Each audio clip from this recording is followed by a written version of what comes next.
அருட்பெருஞ்சோதி அருட்பெருஞ்சோதி தனிப்பெரும் கருணை அருட்பெருஞ்சோதி.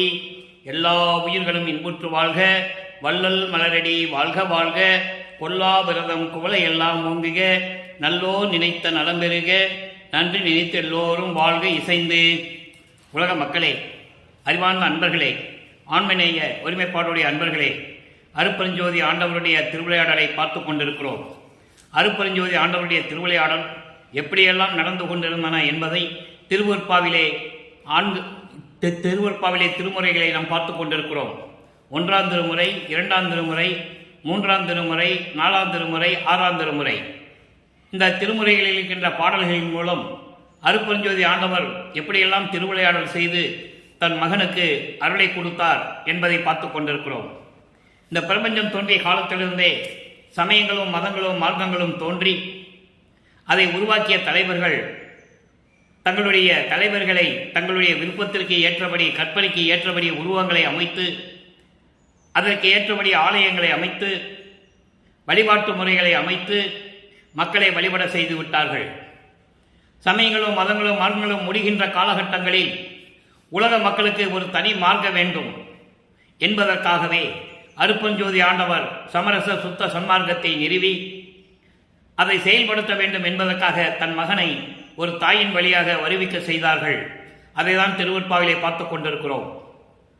சமயங்களும் மதங்களும் மார்க்கங்களும் சூழ்ந்திருந்த காலகட்டங்களில் நமது பிள்ளை பெருமானவர்கள், நமது குழந்தை இறைவன் அவர்கள் இந்த மண்ணுலைக்கு வருவிக்க உற்று 8 ஆண்டுகள் வரையிலும் தான் யார் என்ற தெரியாத நிலையில் இருந்து கொண்டிருந்தார்கள். 9ஆவது ஆண்டிலே அருட்பெருஞ்சோதி ஆண்டவர் ஆட்கொண்ட பிறகு தான் யார் என்ற நிலை மட்டும் அவருக்கு தெரிகிறது. இறைவனால் வருவிக்க உற்றவன் நிலை என்று தெரிந்த பிறகு அவருடைய மனம் ஒரு நிலையில் இல்லை. வெளியே யாரிடமும் சொல்ல முடியாது. நான் இறைவனால் வருவிக்க உற்றவன் என்ற நிலையை வெளியே சொல்லவும் கூடாது. ஏன்னா அந்த மாதிரி காலகட்டங்களில் நமது பிள்ளை பெருமானவர்கள் இருந்து கொண்டிருக்கிறார்கள். 9ஆவது ஆண்டில் அருட்பெருஞ்சாண்டவர் ஆட்கொண்ட பிறகு ஏற்கனவே நம்ம பார்த்து விட்டோம். ஒரு தாயின் கருவறையில் இருக்கும்போது எப்படியெல்லாம் அருளை கொடுத்தார் என்பதையும், அதன் பிறகு சிதம்பரத்திலே சிதம்பர ரகசியத்தை காட்டியதையும் எல்லாம் நேற்று நாம் அந்த விளக்கத்தை பார்த்தோம். அது தொடர்ந்து கொண்டிருக்கிறது. அப்போ சமயங்களும் மதங்களும் மார்க்கங்களும் சூழ்ந்திருந்த காலகட்டங்களில் வல்லப்பெருமானவர்கள், அதாவது பிள்ளை பெருமானவர்கள், பிள்ளை பெருமான் என்பது அருட்பெருஞ்சாண்டவர் தன் மகனுக்கு இட்ட செல்வப்பிள்ளை என்ற பெயர். அதனால்தான் நான் பிள்ளை பெருமான் என்று சொல்லுவதுண்டு.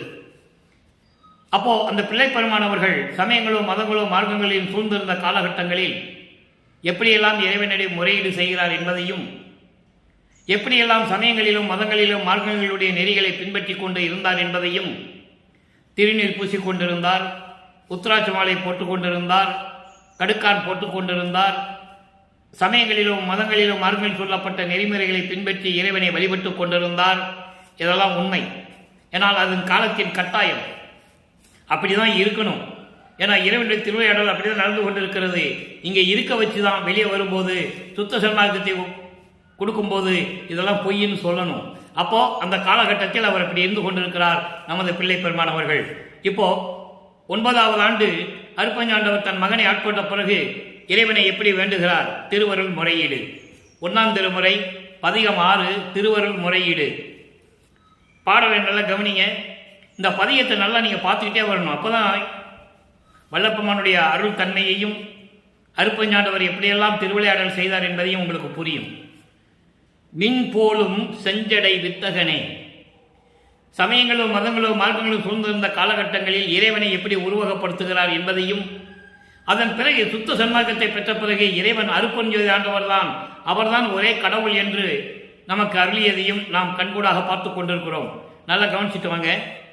மின்போலும் செஞ்சடை வித்தகனே, ஒளி மேவிய செம்பொன் போலும் மேனி எம் புண்ணியனே, என்னை போற்றி பெற்றவன், என்னை போற்றி பெற்றதன் போலும் தாய் தந்தை 1000 பேர் இருந்தாலும் அந்தோ நின் போலும் அன்புடையார் எனக்கு ஆர் இந்த நீல் நிலத்தே.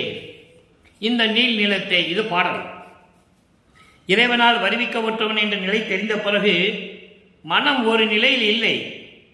நினைச்சு பாருங்க, நம்ம இறைவனால் வருவிக்கப்பட்டவன் தெரிஞ்ச பிறகு நம்ம மனசு எப்படி இருக்கும்? அந்த நிலையில் இருந்து கொண்டிருக்கிறார் வல்லப்பெருமானவர்கள். அது சொல்றாரு, அதாவது மின்னல் போன்று ஒளிர்ந்து கொண்டிருக்கின்ற செந்நிறம் சடையை கொண்ட இறைவனே, அருளாற்றல் படைத்த இறைவனே. வித்தகன் என்றால் அருளாற்றல் படைத்தவன். அருளாற்றல் படைத்த இறைவனே, ஒளி பொருந்திய செம்பன் போல தங்கம் போல மின்னிக் கொண்டிருக்கின்ற மேனிய உடையவனே, என் புண்ணியனே. அடுத்து சொல்ற பாருங்க, என்னை போற்றி பெற்றதன் போலும் தாய் தந்தை 1000 பேர் இருந்தாலும், என்னை பெற்ற தாய் தந்தைகள் 1000 பேர் இருந்தாலும் கூட உன் போல என் மேல் அன்பு உடையவர்கள் யார் இருக்கிறார்கள்? இல்லையே. யார் இருக்கிறார்கள்? இந்த நீள்நிலத்தை என்பது பரவிய பெரிய இந்த உலகிலே எனக்கு வேறு யார் இருக்கிறார்கள் என் மீது அன்பு காட்டுவதற்கு என்று சொல்லுகிறார். நீங்க திருவருட்பாவை உண்ணி கவனிச்சுக்கிட்டே வந்தீங்கன்னா, நம்ம விளக்கத்தை பார்த்துட்டு வந்தீங்கன்னா இறைவனுடைய திருவிளையாடல் உங்களுக்கு தெளிவா புரியும். இப்போ சொல்லிட்டாரு, முறையீடு செய்கிறார். உன்னாலே நான் வருவிக்க விட்டவன் என்ற நிலை எனக்கு தெரிந்து விட்டது. மின்னல் போன்று சடையவுடைய இறைவனே, ஒளி பொருந்திய மேனி கொண்ட இறைவனே, என் புண்ணியனே. என்னை 1000 பேர் பெற்றவர்கள் தாய் தந்தையர்கள் என்று சொன்னாலும் கூட உன்னை போல் என் மேல் அன்பு காட்டுகின்றவர்கள் இந்த பரவிய உலகத்தில், பெரிய உலகத்தில், பரந்த உலகத்தில் வேறு யார் இருக்கிறார்கள் என்று முறையீடு செய்கிறார். இப்போ இந்த முறையீடு செய்தவுடன் 2ஆம் திருமுறைக்கு போகிறோம். 2ஆம் திருமுறைக்கு போகும்போது வல்லப்பெருமான் அடுத்த நிலைக்கு வந்து கொண்டிருக்கிறார். இறைவன் தள்ளிவிடுகிறார் அடுத்த நிலைக்கு. அருள்நாம விளக்கம் திருவொற்றியூரிலே வைத்து இறைவனுடைய பெயரை வைத்து அந்த நாமத்தினுடைய அருள் எப்படி இருக்கும் என்பதை உள்ளத்திடம் சொல்லுகிறார். ஏனென்றால் உள்ளம் மனம் ஒரு நிலையில் இல்லை. மனம் அலை பாய்கிறது, வருந்துகிறது. இறைவனால் வருவிக்க உற்றன் என்ற நிலை இருந்தும் கூட இறைவனுடைய அருள் கிடைக்கவில்லையே என்று சொல்லி திருவொற்றியூருக்கு சொல்லுகிறார். அங்கே உள்ளத்திடம் சொல்லுகிறார், மனதிடம் சொல்லுகிறார். ஏனென்றால் மனம் ஒரு நிலையில் இல்லை. அப்போ அந்த மனதிடம் சொல்லுகிறார். அந்த பாடலை கவனிங்க.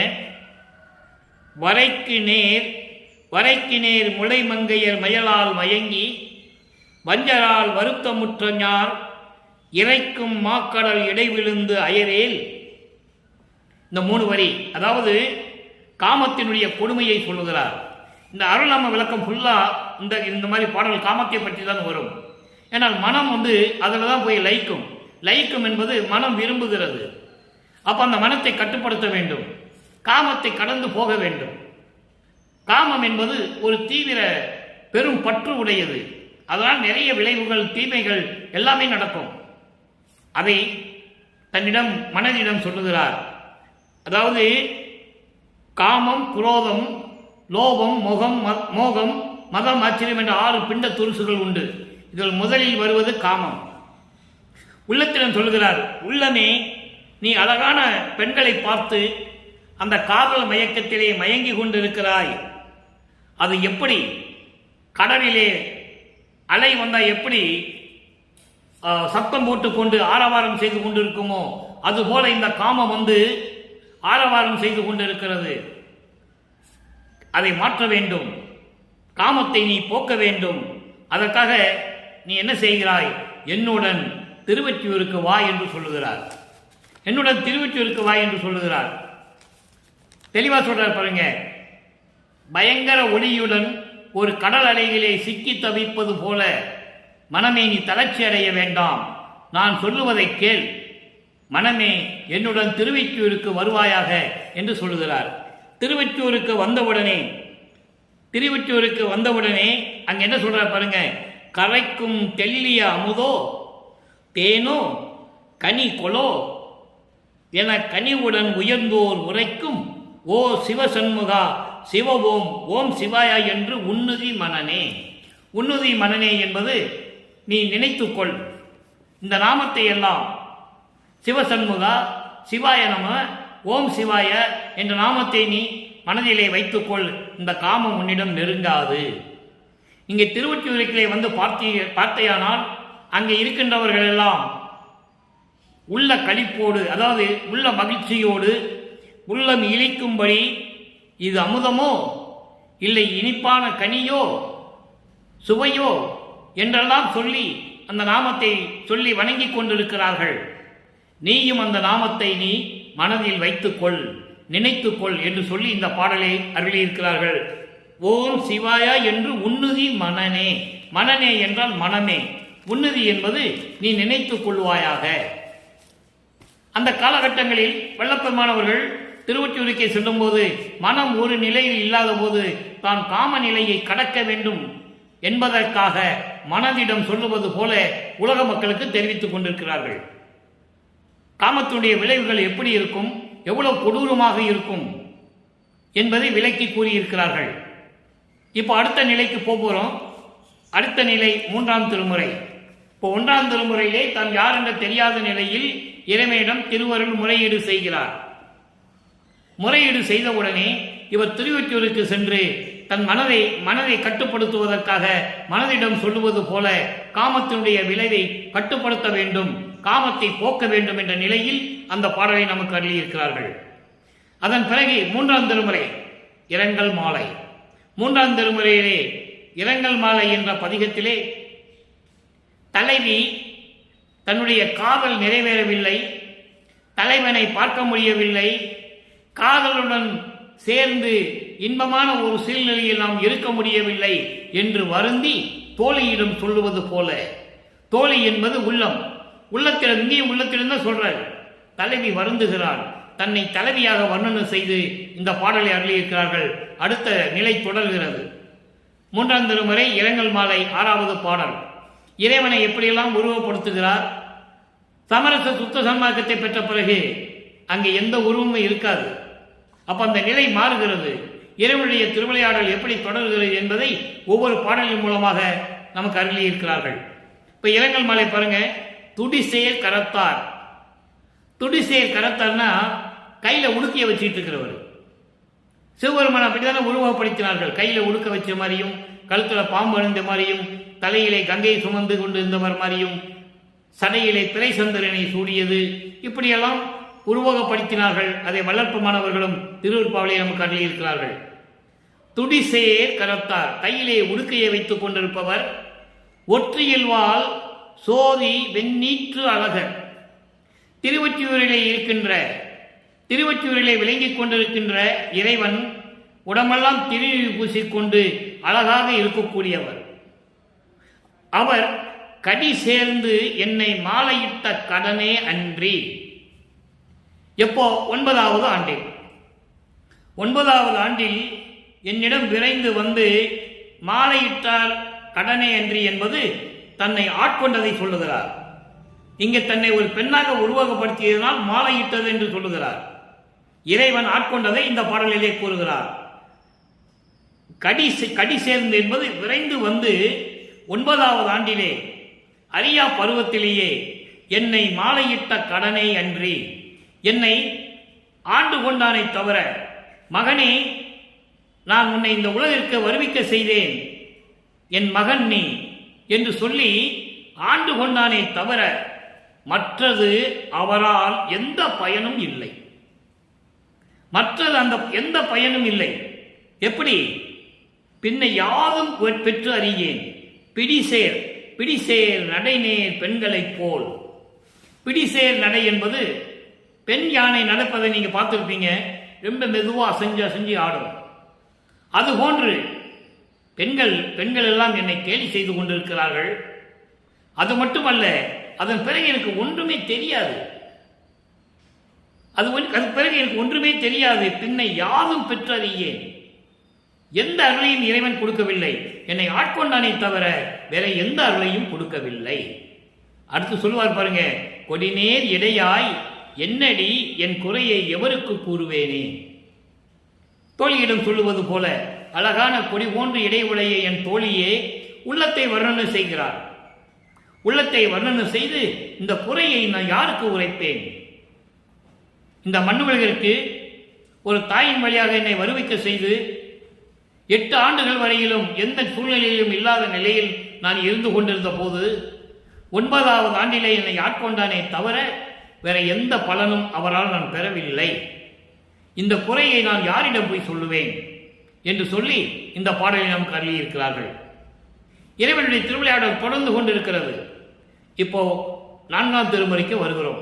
4ஆம் திருமுறைக்கு வரும்போது வல்லற்பமானவர்கள் வருவிக்க உற்று 4வது எட்டில் இருந்து கொண்டிருக்கிறார். 4×8 = 32. 25வது ஆண்டிலிருந்து 32 ஆண்டுகளுக்குள் இறைவனுடைய அருள் எப்படியெல்லாம் கிடைத்தது, இறைவனுடைய திருவிளையாடல் எப்படியெல்லாம் நடந்தது என்பதை இங்கே கூறுகிறார். 4ஆம் திருமுறையிலே பதிகம் 5 பத்திமாலை. பத்திமாலையிலே 6வது பாடல். ஏற்கனவே 4வது பதிகத்திலே அன்பு மாலை, அருட்பிரகாச மாலை, பத்தி மாலை எல்லாம் நம்ம பிரசாத மாலை எல்லாம் பார்த்துட்டோம். இப்போ பத்தி மாலை பார்த்துக்கிட்டு இருக்கோம். பிரசாத மாலை அற்புதமான ஒரு பாடல்கள், 10 பாடல்கள் நம்ம பார்த்தோம்.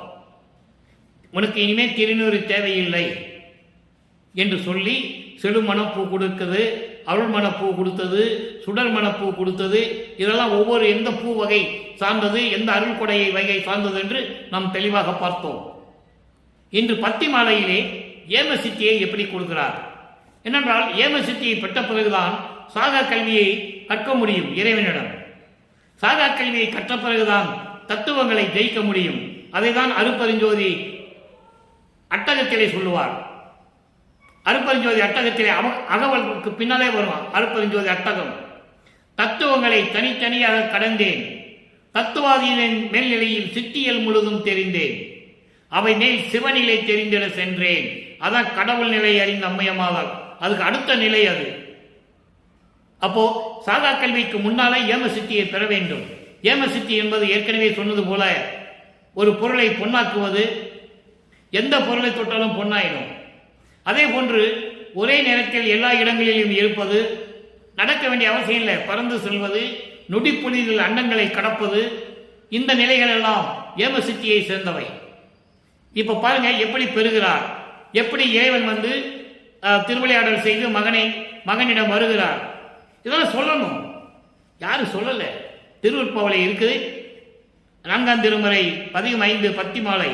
ஆண்டவா, நீ நின் அருள் அருமை அறியாவே திரிந்தேன். அன்று இரவில் மறுத்த பிழை அத்தனையும் பொறுத்து. நல்லா கவனிக்கணும். இவர் என்ன தவறு செஞ்சாரு? ஒன்றும் செய்யல. சமயங்களிலும் மதங்களிலும் மார்க்கங்களிலும் இருந்தார். அங்கே இருந்து கொண்டு அந்த நெறிகளிலே பின்பற்றி கொண்டிருந்தார். அதை தான் இங்கு குறிப்பிடுகிறார். அடுத்து, வேண்டி என்னை அருக அணைத்து திரும்பவும். திரும்பவும் என்று சொன்னால், இதற்கு முன்னாலே ஏற்கனவே திருவிளையாடல் நடந்து என்னென்ன அருளை பெற்றுக் கொண்டார் என்பதை நாம் விளக்கமாக பார்த்தோம். இப்போ திரும்பவும் அடுத்த திருவிளையாடல் 4வது எட்டில் நடந்து கொண்டிருக்கிறது. 1823ஆம் ஆண்டு வருவிக்க உற்று 30/1/1874 வரைக்கும் 51 ஆண்டுகள் வரைக்கும் அருட்பஞ்சாண்டிய திருவிளையாடல் எப்படி நடக்கிறது என்பதுதான் திருவருட்பாவிலே நாம் பார்த்துக் கொண்டிருக்கிறோம். இதை வல்லற்பமானே அவர்கள் நமது இறைவன் அருளி இருக்கிறார்கள் என்பதை இங்கே நான் பதிவு செய்ய கடமைப்பட்டிருக்கிறேன். அடுத்து திரும்பவும் என் கரத்தை மிக அளித்த அருள் வண்ணம் வினைவுடையேன் மனமும் காண்பகைய கண்களும் விட்டு அகலாதே இன்னும் காண்கின்ற போதும் என் கருத்து உருக காணேன். கருத்து என்பது உள்ளம். ஈண்டு உருகா கரடும் இதற்கு உருகல் அறிதலவே இனித்த நடம்புரிந்து மன்றில் தனித்த சிவக்கொழுந்தே. பாடலுடைய விளக்கம் பாருங்க. என்னை ஆண்டவனே, இறைவனே, என்னை ஆட்கொண்ட இறைவனே, உன்னுடைய அருள் அருமையை தெரியாமல் தெரிந்து கொண்டிருந்தேன். சமயங்களிலும் மதங்களிலும் மார்க்கங்களிலே பற்று கொண்டு நான் இருந்தபோது உனது அருள் அருமையை தெரியாமல் தெரிந்து கொண்டிருந்தேன். எனக்கு தெரியாது. அன்று இரவில், அன்று ஒரு நாள் இரவில் மறுத்த பிழை அத்தனையும் பொறுத்து திரும்பவும் அன்று இரவில் என் முன் வந்து மறுத்த பிழை, நான் தெரியாமல் செய்த பிழைகள் அத்தனையும் மன்னித்து வா மகனே என்று சொல்லி எனக்கு அருகே அழைத்து வேண்டி என்று சொல்லுகிறார். வேண்டி என்பது விரும்பி, வா மகனே என்று சொல்லி அருகே அழைத்து திரும்பவும் மறுபடியும் என் கையிலே மிக அளித்த ஒரு அருள் கொடையை அளித்த அருள் வண்ணம், அந்த அருள் தன்மையை, அந்த அருள் பாங்கை நான் எப்படி சொல்லுவது? இதை இந்த வினையுடைய என் மனமும் கண்களும் இன்னும் அதை அந்த காட்சியை பார்த்து மகிழ்ந்து கொண்டிருக்கின்றன. இன்னும் அதை விட்டு அகலவில்லை. அப்படி இருந்தும் கூட என் உள்ளம் இன்னும் உருகவில்லை, நெகிழவில்லை. காரணம், அடுத்து என்ன நடக்குமோ என்ற சூழ்நிலையில் நான் இருந்து கொண்டிருக்கிறேன். நானே இப்படி இருந்தால் பட்ட மரம் உருகா கரண்டும் என்று சொல்லுகிறார். இப்பொழுது ஈண்டு என்றால் இப்பொழுது உருகா கரடு என்று சொல்லுகிறார். உருகா கரடு என்பது பட்ட மரம். பட்ட மரம் எப்படி உருகும்? அதனால அம்பலத்திலே அருள் நடனம் செய்து கொண்டிருக்கின்ற இறைவனே சிவக்கொழுந்தே என்று சொல்லி இந்த பாடலை எழுதியிருக்கிறார்கள். ஆக ஏம சித்தியை பெறுவது எப்படியெல்லாம் அருட்பெரு ஜோதி ஆண்டவர் தன் மகனுக்கு திருவிளையாடல் செய்து கொடுத்தார். திரும்பவும் என் கரத்தே. அந்த திரும்பவும் என்ற வார்த்தை தான் மிக முக்கியமானது. ஏனென்றால் 8 ஆண்டுகளுக்குள் நடந்தது ஒரு திருவிளையாடல். தாயின் கருவறையிலே இருக்கும்போது ஏற்கனவே விளக்கங்கள் நிறைய கொடுத்திருக்கிறேன். மிக எளிமையாக சுருக்கமாக சொல்லுகிறேன். ஒரு தாயின் கருவறையிலே இருக்கும்போது எப்படியெல்லாம் என்னை காத்து அருளினாயோ, சிதம்பரத்திலே எப்படி எனக்கு வெட்ட வெளியாய் காட்டி சிதம்பர ரகசியத்தை எனக்கு காட்டினாயோ, அதன் பிறகு 9வது ஆண்டிலே நீ ஆட்கொண்டாய், வேற எந்த பலனும் தரவில்லை. இதான் 3ஆம் திருமுறை வரைக்கும் நடந்து கொண்டிருக்கிறது. வல்லப்பம்மன் அவர்கள் மண்ணிலே வரிக்க விட்டு 24 ஆண்டுகள் வரைக்கும் அதான் நடக்குது. அதன் பிறகுதான் ஏம சித்தியை பெறுகிறார். அதான் 4ஆம் திருமுறையிலே நாம் பார்த்து கொண்டிருக்கிறோம். இப்படி ஒவ்வொரு படியாக ஒவ்வொரு நிலையிலும் தன் மகனுக்கு அருளை கொடுப்பதுதான் திரும்பவும் என்ற வார்த்தையை நமக்கு திரும்ப அருப்பாவிலே நமக்கு அருளியிருக்கிறார்கள் வல்லப்பம்மன் அவர்கள். ஆக ஏம சித்தியை பெற்றுக்கொண்டதை அவ்வளவு எளிமையாக இறைவனுடைய திருவிளையாடல் எப்படியெல்லாம் நடந்தது என்பதை இங்கே நமக்கு அருளியிருக்கிறார்கள். இப்போ 6ஆம் திருமுறைக்கு சொல்லுகிறோம். 6ஆம் திருமுறை சொல்லும்போது சுத்த சன்மார்க்கத்தை பெற்றுக் கொள்ளுகிறார். மகனுக்கு சுத்த சன்மார்க்கத்தை கொடுக்கிறார். எப்படி கொடுக்கிறார்? ஒரு பாடலிலே உண்டு. சரியை நிலை 4, ஒரு கிரிய நிலை 4, தனி யோக நிலை 4 தனித்தனியாக கண்டறிந்தேன். உரிய சிவ ஞான நிலை 4. அங்கதான் சுத்த சன்மார்க்கம் உருவாகுது. உரிய சிவநிலை 4 ஞான அருள் ஒளியால் ஒன்றாய் அறிந்தேன், மேல்நிலை பெற்றேன். அதுக்கப்புறம் அரிய சிவ சித்தாந்த வேதாந்த முதலாம் ஆனந்த நிலைகளையும் கடந்து அறிந்தேன். அவை மேல் நின்று ஓங்கும் பெரிய சிவ அனுபவத்தால் சுத்த சன்மார்க்கம் பெற்றேன். நல்லா புரிஞ்சுக்கணும். எப்படி சுத்த சன்மார்க்கத்தை பெற்றாரு? இதெல்லாம் தாண்டி போகணும். சும்மா வாங்கிட முடியாது. நமக்கு எளிவாக கொடுத்தாரு வல்லப்பமானவர்கள் சுத்த சன்மார்க்கத்தை. அவர் தந்தையிடம் வாங்கும்போது தத்துவங்களை கடக்கணும், அந்தங்களை கடக்கணும், நிறைய ஏம சித்தியை கொண்டு போகணும், சாகா கல்விக்கு போகணும், நிறைய வேலைகள்லாம் இருந்தது. ஆக சுத்த சன்மார்க்கத்தை பெற்றேன், இரவாமை உற்றேன், கான் தோழி என்று சொல்லுவார். உள்ளத்திடம் சொல்லுவது போல அந்த பாடலை நமக்கு அருளியிருப்பார்கள். அப்போ சுத்த சன்மார்க்கத்துக்கு பெறுவதற்கு முன்னால் இதெல்லாம் கடக்கணும். அப்போ முதல் படி ஏம சித்தி. அதை எப்படி வாங்கி கொண்டார் என்பதுதான் 4ஆம் திருமுறையிலே நமக்கு தெளிவாக அருளியிருக்கிறார்கள் வல்லப்பம்மன் அவர்கள். அடுத்து 6ஆம் திருமுறைக்கு வரும். 6ஆம் திருமுறையிலே வரும்போது எப்படி சுத்த சன்மார்க்கத்தை பெற்ற பிறகு தன்னை மாயைகள் எப்படியெல்லாம் சூழ்ந்து கொண்டன, அந்த மாயைகளை எல்லாம் எப்படி நீக்க வேண்டும், எப்படியெல்லாம் இறைவனிடம் வேண்டுகிறார் என்பதை ஒவ்வொரு பாடல் மூலமாக பார்க்க போகிறோம். பதிகம் 8 மாயை வலிக்க அழுங்கள். மாயை தன்னை சூழ்ந்து கொண்டிருக்கிறது, அதை எப்படி நீக்குவது? மாயை சூழ்ந்து கொண்டதை வருந்தி கூறுகிறார். எப்படி? விழியை தூர்க்கின்ற வஞ்சரை விளைந்தேன், விழியை தூர்க்கின்ற வஞ்சரை விழிந்தேன். அதாவது பார்வையாலே பயப்பட வைக்கிறது, பார்வையாலே துன்புறுத்துகிறது, கொடூர பார்வை. விழியை தூர்க்கின்ற வஞ்சரை விளைந்தேன். அவங்கள தான் நான் விரும்பி இருந்தேன். பார்த்தாலே போதும் நமக்கு உடம்பெல்லாம் நடுங்கும், பயம் வரும். அப்படிப்பட்ட வஞ்சர்களையே நான் விரும்பினேன். எப்போ? சமயங்களிலும் மதங்களிலும் மார்க்கங்களில் இருக்கும்போது விரும்பினேன். விருந்திலே உணவருந்தி ஓர் வயிற்று குழியை தூக்கின்ற கொடியரில் கொடியேன். விருந்தில் போய் சாப்பிட்டு இந்த வயிற்று குழி இருக்கிறதே அதை நிரம்புற வரைக்கும் சாப்பிட்றாங்கல்ல, அவங்களை விட நான் கொடியவனாக இருந்தேன். அதுக்கடுத்து சொல்லுவார் பாருங்க, கோப வெய்யனேன், கொடிய கோபம் கொண்டவன் நான். அதோடு மட்டுமல்ல, பாவமே பயின்றேன், பாவ செயல்களையே நான் செய்து கொண்டிருந்தேன். இதெல்லாம் ஏன் சொல்றாரு நீங்க சிந்திக்கணும். அவர் செய்யறதில்லை, அவர் மனம் பயப்படுகிறது. சமயங்களிலும் மதங்களிலும் மரங்களில் இருந்து விட்டமே, ஏதாகுமோ என்னாகுமோ சொல்லி மனம் பயந்து கொண்டிருக்கிறது. அதை உலக மக்களுக்கு தெரிவிக்கிறார். உலக மக்களுக்கு தெரிவிப்பது போல தன் தந்தையிடம் கூறிக்கொண்டிருக்கிறார். அதோடு மட்டுமல்ல, வழியை தூர்ப்பவருக்கு நம்ம ஒரு வழியில போயிட்டு இருக்கோம், அந்த வழியை அடைப்பான். அதோடு மட்டுமல்ல, கெடுதல் செய்பவர்களுக்கு உளவு உரைத்திடுவேன். உளவு என்றால் தூது, உதவி, உபாயம் செய்வது. அதெல்லாம் நான் செய்து கொண்டிருந்தேன். மாயமே புரியரில் பெரியே, மாயைகளை வைத்துக் கொண்டு நான் தவித்துக் கொண்டிருக்கிறேன். பழியை தூர்ப்பதற்கு என் செய்ய கடவேன். இந்த பழிகளை எல்லாம் நீக்குவதற்கு நான் என்ன செய்வேன், என்ன செய்ய முடியும் என்னால், பரமனே என்னை பரிந்து கொண்டு அருளே. பரமனே, பரம்பொருளே, என்னை பரிந்து கொண்டு என் மேல் இறக்கப்பட்டு தயவு காட்டி கருணை வைத்து என்னை ஆண்டு அருள வேண்டும் என்று சொல்லுகிறார். சமரச சுத்த சரணாகத்தை பெற்ற பிறகு இந்த பாவங்களை பழிகளிலும் நீக்கணும். சமயங்களிலும் மதங்களிலும் மார்களிலும் இருந்த இந்த சங்கல்ப விகற்பங்கள், சடங்குகள் எல்லாத்தையும் நீக்கணும். திருநூல் பூசுறது, கடுக்காம் போடுறது, பூநூல் போடுறது, ஆராதனை காட்டுறது, அபிஷேகம் செய்வது, தீபார்த்தனை காட்டுறது, இதெல்லாம் நீக்கணும். இந்த பழியை தீர்ப்பதற்கு நான் என்ன செய்ய கடவேன், நான் என்ன செய்யணும், என்னால் என்ன செய்ய முடியும், முடியாது.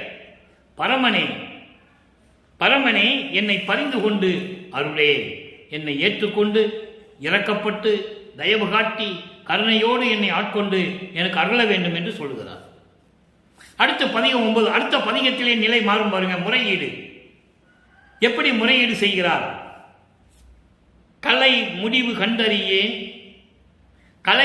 கண்டறியேன், கரணமெல்லாம் அடக்கும் கதியறியேன், கதியறிந்த கருத்தர்களை அறியேன், கொலை புலைகள் விடுத்து அறியேன், கோபம் மறுத்து அறியேன், கொடும் காமக்கடல் கடக்கும் குறிப்பு அறியேன். இதான் 2ஆம் திருமுறையில சொன்னாரு.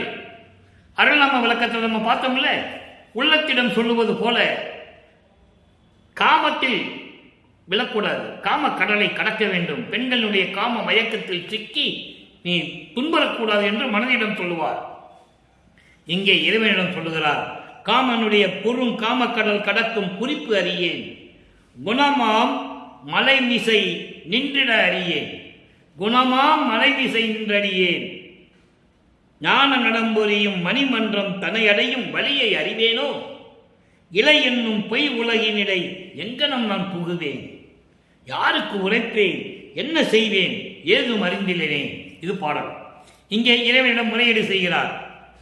இறைவனிடம் அடுத்த திருவிளையாடல் தொடங்கணும், அடுத்தது வாங்கணும்ல. அப்போ இறைவனிடம் முறையீடு செய்கிறார். முறையீடு செய்தவனை இறைவன் எப்படி அருளை கொடுக்கிறார் என்பதை அடுத்த பாடலில் பார்க்கலாம். கலை முடிவு கண்டறியேன். கலை என்பது வேதங்கள், ஆகமங்கள்.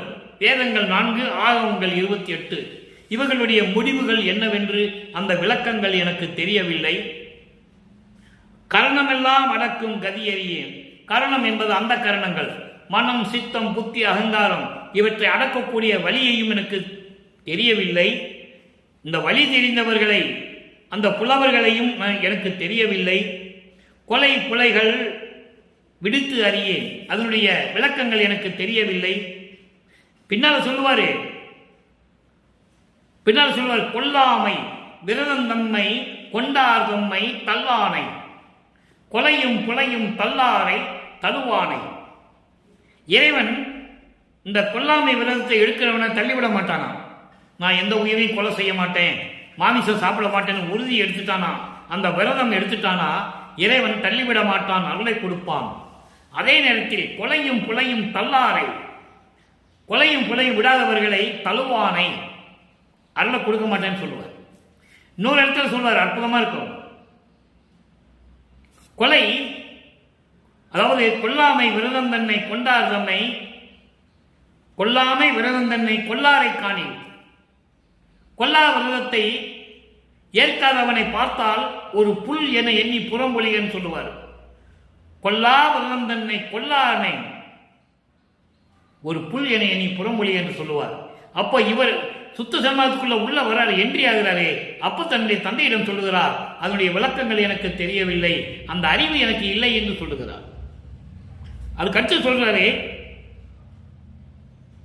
கோபம் மறுத்து அறியேன், கோபத்தை விட எனக்கு தெரியவில்லை, சினம் என்னை விட்டு போக மாட்டேன்னு சொல்லுது, கோபத்தை விடுவதற்கு எனக்கு எந்த வழி என்று தெரியவில்லை, கொடும் காமக்கடலை கடக்கும் வழி குறிப்பு அறியேன், காமக்கடலை எப்படி கடக்க வேண்டும் என்ற அந்த குறிப்பு நோக்கம் கூட எனக்கு தெரியவில்லை.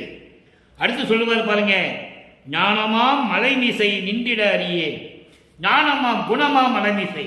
குணம் என்பது ஜீவகாரிய ஒழுக்கம், உயிரின் மேலுடைய இரக்கம், அதான் குணம்.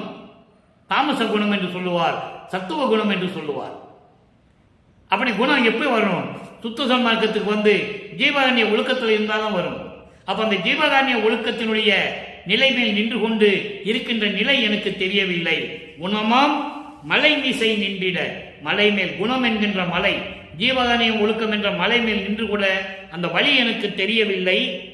ஞான நடம்புரியும் மணிமன்றம் தன்னை அடையும் வழியை அறிவேனோ. எங்கே? திருச்சிற்றம்பலம் சிவஞான வெளி. இதெல்லாம் என்னால் அடைய முடியவில்லை, அறிய முடியவில்லை. அப்படி இருக்கும்போது திருச்சிற்றம்பலத்துக்கு வந்து அடையக்கூடிய வழியை நான் அறிய முடியுமா? முடியாது. அதனால் நீ எனக்கு அருள வேண்டும். ஏன்னா அடுத்த நிலைக்கு போகணும், அடுத்த கட்டத்துக்கு போகணும். யாருக்கு? இலை என்னும் உலகினிடை, பொய் உலகினிடை, பொய்யான இந்த உலக வாழ்க்கையிலே நான் இருந்து கொண்டு நான் எங்க போறது? நீ வருவிக்க செய்து விட்டாய். நான் உலக வாழ்க்கையிலே இருந்து கொண்டிருக்கிறேன். இந்த உலக நடையிலே, உலக வாழ்க்கையிலே, உலகியலிலே நான் இருக்கும்போது நான் வேற எங்க செல்ல முடியும்? யாருக்கு உரைப்பேன்? என்ன செய்வேன்? ஏதும் அறிந்திலேனே, எனக்கு எதுவும் தெரியவில்லையே என்று சொல்கிறார். அடுத்த நிலை, அடுத்த நிலைக்கு போகணும்ல. அடுத்த நிலை பாருங்க, திருவருள் விளைதல். பதிகம் 13, திருவருள் விளைதல், வேண்டுதல். முறையீடு செய்கிறார். இப்ப வேண்டுகிறார். 16வது பாடல், பதிகம் 13. விரைந்து நின் அருளை ஈந்திடல் வேண்டும், விரைந்து நின் அருளை ஈந்திடல வேண்டும், விளம்பும் இத்தருணம் என் உள்ளந்தான் கரைந்தது, காதல் பெருகி மேல் ஓங்கி கரையெல்லாம் கடந்தது கண்டாய், வரைந்து என்னை மணந்த வல்லலே, வரைந்து என்னை மணந்த வல்லலே, எல்லாம் வல்லவா அம்பலவானா, திரைந்த என் உடம்பை திருவுடம்பாக்கி, அன்றலை, திரைந்த என் உடம்பை திருவுடம்பாக்கி திகழ்வித்த சித்தனே. அப்போ இங்க பாருங்க, மரணம் இல்லாம வாழ்வை பெற்றுக் கொள்ளுகிறார். நல்லா கவனிக்கணும், இறைவனுடைய திருவிளையாடல் தொடர்கிறது. சித்தனே சிவமே. இங்க சிவனே என்று இருக்கும் புக்கில், புத்தகத்துல அது சிவமே என்று பொருள். சிவமே தான் நேவாக மாறி இருக்கிறது, சிவமே. இப்போ நல்லா கவனிங்க, விரைந்து நின் அருளை ஈந்திடல் வேண்டும். முறையீடு செஞ்சாச்சு, மாயை எப்படி விலகணும்னு சொல்லியாச்சு, மாயையில எப்படி சிக்கி கொண்டிருக்கிறேன்னு சொல்லியாச்சு. இப்போ சொல்றாரு, உடனே வந்து எனக்கு அருளை நீ கொடுக்க வேண்டும், அருளை கொடுக்க வேண்டும். அப்படி இந்த நேரத்தில் சொல்லும், இந்த நேரத்தில் என் உள்ளம் உருகியது. அங்க உள்ளம் உருகவில்லை என்று சொல்லுவார். ஏம சித்தியை வாங்கும்போது என் உள்ளம் உருகவில்லை, நீ அருள் கொடையை கொடுத்தாய், இருந்தாலும் அது என் மனத்தை விட்டும் என் கண்களை விட்டும் அகலவில்லை. அந்த காட்சி என் கண்களிலே தெரிந்து கொண்டிருக்கிறது, இருந்தாலும் என் உள்ளம் உருகவில்லை என்று சொல்லுவார். எங்கே? 4ஆம் திருமுறையிலே இன்று நாம் பார்த்த பத்து மாலை இந்த பாடலிலே இங்க உள்ளம் உருகியது என்று சொல்லுவார். அதான் வித்தியாசம்.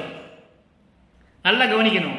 விளம்பும் இத்தருணம், இப்படி சொல்லுகின்ற நீ எனக்கு அருளை தர வேண்டும் என்று நான் சொல்லுகின்ற இந்த நேரத்தில் என் உள்ளம் உருகுகிறது. எப்படி? அது உருகி கரை கடந்து வெள்ளம் போல் கரைந்து ஓடுகிறது, பொங்கி ஓடுகிறது. கரையெல்லாம் கடந்தது கண்டாய், என் உள்ளமெல்லாம் கடந்து நிறைந்து வலிந்து கொண்டிருக்கிறது, பரிபூர்ணமாக இருந்து கொண்டிருக்கிறது, அவ்வளவு மகிழ்வோடு இருந்து கொண்டிருக்கிறேன் என்று சொல்லுகிறார். அடுத்து சொல்ற பாருங்க, விரைந்து வரைந்து என்னை மணந்த வள்ளலே. வரைந்து என்பது நிச்சயித்து என்னை இந்த மண்ணுலைக்கே வருவிக்க செய்து இந்த ஆண்டில்தான் இவனை ஆட்கொள்ள வேண்டும் என்று நீ நிச்சயித்து நீ விரும்பி உடனே வந்து என்னை ஆட்கொண்ட வள்ளலே, 9வது ஆண்டில் என்னை ஆட்கொண்ட வள்ளலே, எல்லாம் வல்லவா அம்பலவானா. அருப்பெருஞ்சோதி தான் எல்லாம். வள்ளலே என்பது அருப்பெருஞ்சோதி, அம்பலவானன் என்பது அருப்பெருஞ்சோதி. எல்லாம் வல்லவா அம்பலவானா.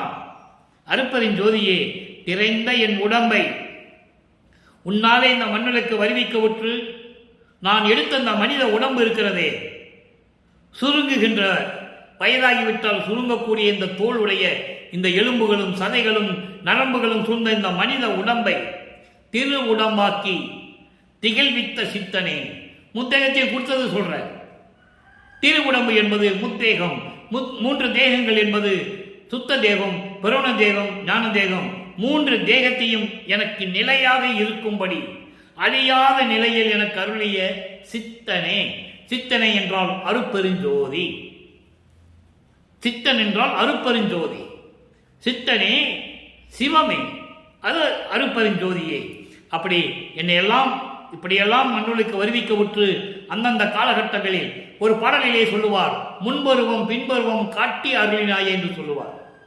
முன்பருவம் பின்பருவம் காட்டி. முன்பருவம் என்பது ஒவ்வொரு பருவத்திலே நடந்தது. பின்பருவம் என்பது சுத்த சன்மார்க்கம் பெற்ற பிறகு. பின்பருவம் என்பது சுத்த சன்மார்க்கத்தை பெற்ற பிறகு எப்படியெல்லாம் அருளை பெற்றுக் கொண்டார். முத்தேகத்தை பெற்றுக்கொண்டது, சாகா கல்வியை கற்றுக்கொண்டது, தத்துவங்களை கடந்து சென்றது, அந்தங்களை அறிந்து கொண்டது. அந்தங்களின் விளக்கங்களே 6 அந்தங்கள்: கலாந்தம், யோகாந்தம், போதாந்தம், நாதாந்தம், சித்தாந்தம். இப்படி ஒரு 6 அந்தங்கள் இருக்கின்றன. அப்படி அந்தங்களை எல்லாம் கடக்க செய்தது. இதெல்லாம் எப்போ? சுத்த சன்மார்க்கத்தை பெற்ற பிறகு பின்பருவத்திலே அருளியது அருப்பெருஞ்சோதி ஆண்டவர். இப்ப பார்த்தாச்சு. அடுத்து தனித்திருளங்களிலே ஒரு பாடல். இந்த பாடல்களுக்கு ஏற்றபடி ஒரு நிறைவான விளக்கம். பதிகம் 110 தனித்திருளங்கள் 28வது பாடல். பாடல் நல்ல கவனிங்க. அருப்பெருஞ்சோதி என் அம்மையனோடு அறிவானந்தமாம் இருக்கிறார்கள். அருப்பெருஞ்சோதி என் அம்மையனோடு, சிவகாமி வள்ளி அம்மையனோடு இருக்கின்ற இறைவனே அருப்பெருஞ்சோதி என் அப்பன். அருப்பெருஞ்சோதி என் அம்மையோடு மகிழ்ந்து கொண்டு இருந்து கொண்டிருக்கிறார்கள். அருப்பெருஞ்சோதி என் அப்பன் என் உள்ளத்து அமர்ந்து என் உள்ளத்திலே இருந்து அன்பினால் அருப்பெருஞ்சோதி தெல்லார் அமுதம் தந்து சுத்த சன்மார்க்கத்தை தந்து அழிவற்றது ஓர் அருப்பெருஞ்சோதி செங்கோலும் கொடுத்தனன். அற்புதமே. இறைவனுடைய திருவிளையாடல் சொல்ற. இப்படியெல்லாம் இருக்கின்ற என் அப்பன் என் உள்ளத்திலே அமர்ந்து கொண்டு அன்பினால் அருப்பெருஞ்சோதி தெல்லமுது. அருப்பெருஞ்சோதி தெல்லன்பது என்பது என் தந்தையினால் உருவாக்கப்பட்ட சுத்த சன்மார்க்கம் என்கின்ற அமுதை எனக்கு கொடுத்தது. அழிவற்றது ஓர் அருப்பெருஞ்சோதி செங்கோல். அழிவில்லாத ஒரு அருப்பெருஞ்சோதி செங்கோலை கொடுத்தது. செங்கோல் என்பது அருளாட்சி செய்கின்ற ஒரு செங்கோல் கொடை. செங்கோலும் எனக்கு கொடுத்தனன். அற்புதமே.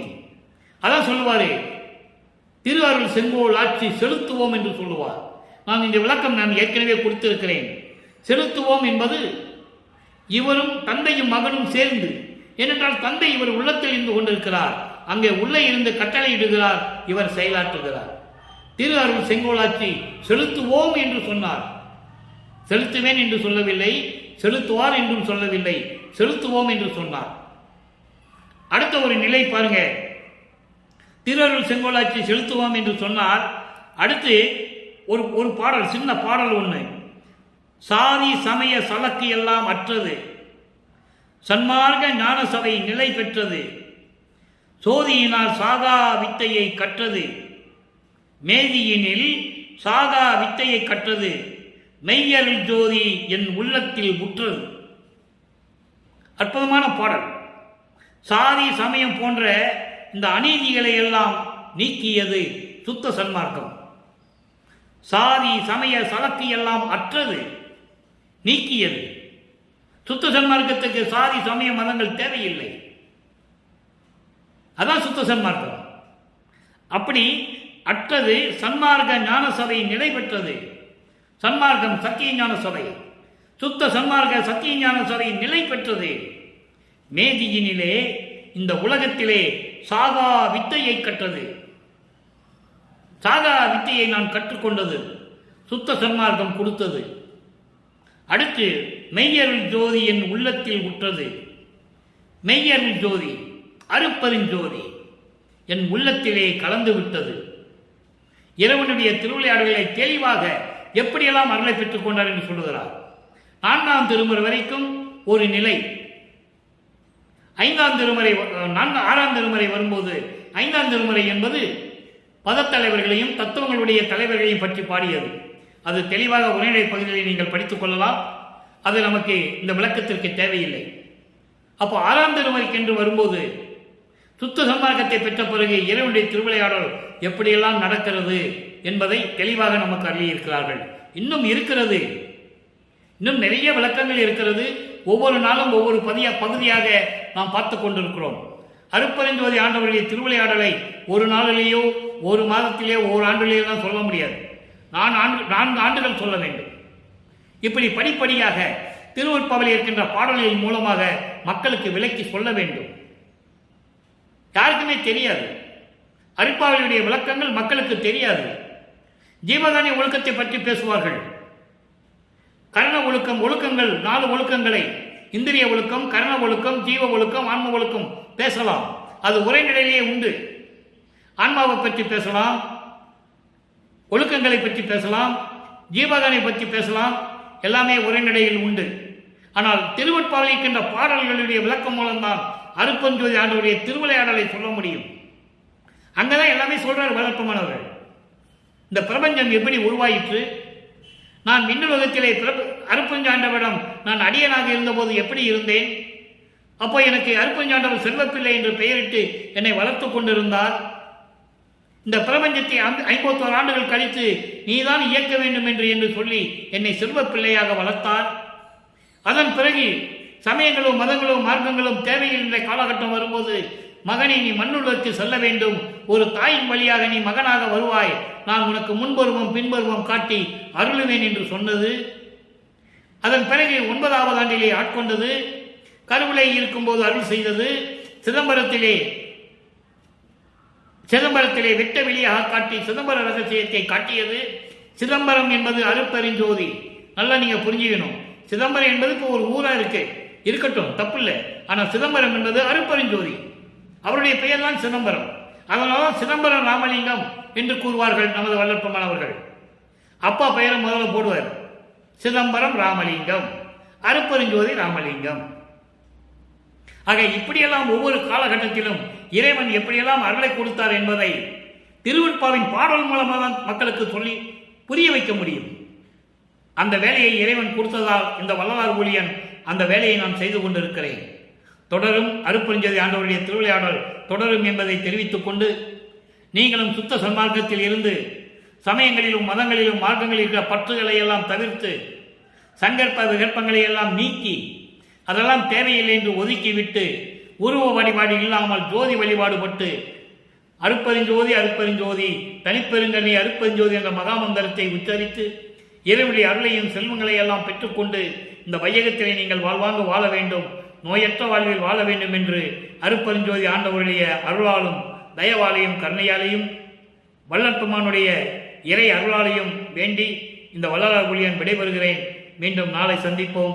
நன்றி, வணக்கம். அருப்பெருஞ்சோதி அருப்பெருஞ்சோதி தனிப்பெருங்கருணை அருப்பெருஞ்சோதி. அருப்பெருஞ்சோதி ஆண்டவரின் திருவிளையாடல் தொடர்கிறது.